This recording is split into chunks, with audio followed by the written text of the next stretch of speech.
So in this lecture I will talk about my tips to maintain complete privacy and anonymity. So I will give you a brief description about this. So let's talk about first, avoid oversharing, especially on social media. So you would not start blurting out your most intimate secrets in front of a crowd of strangers. Yet a surprising number of people fail to exercise similar restraint to the World Wide Web. So the online audience is far larger than any crowd that could be assembled.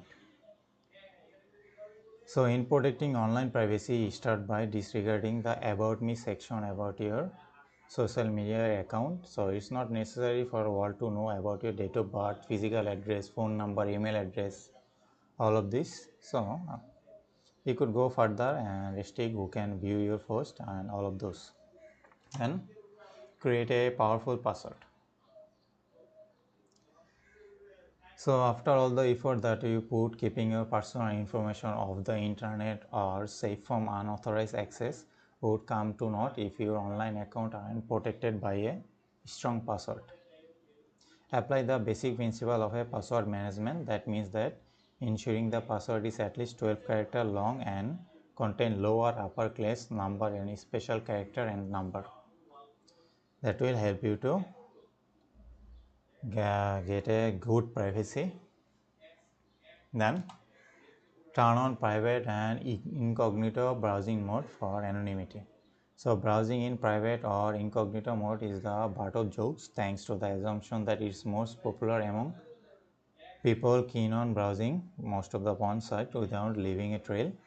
So this is a great demonstration of how powerful browsing incognito can be as a weapon for protecting online privacy. That being said, private or incognito mode has some limitation. For instance, your ISP can still see your browsing activity.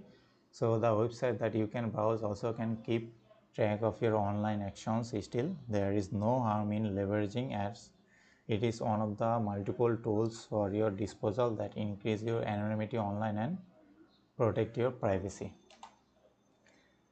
And the most important one is use a VPN. So a VPN creates a private encrypted tunnel of communication on a public internet connection. It enhances your anonymity and privacy by masking your IP address, thus making it hard for anyone to attribute an online action to you.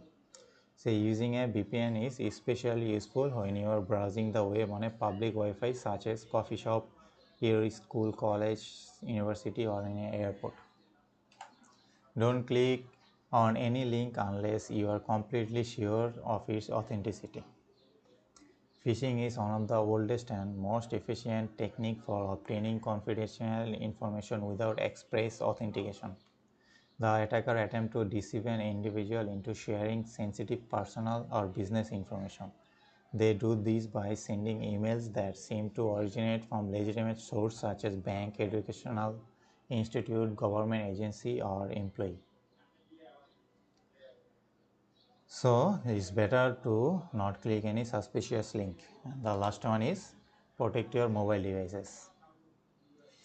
So in 2016, the number of mobile internet users surpasses the desktop users. And even nowadays, people have more in mobile devices than they have computers. So they have more risk of this. So it's important that you devote so much attention to protecting your privacy on mobile devices so you do on computers. So there's the all of the things that you need to do to maintain your privacy and anonymity using internet on both online, offline, and also public and private network.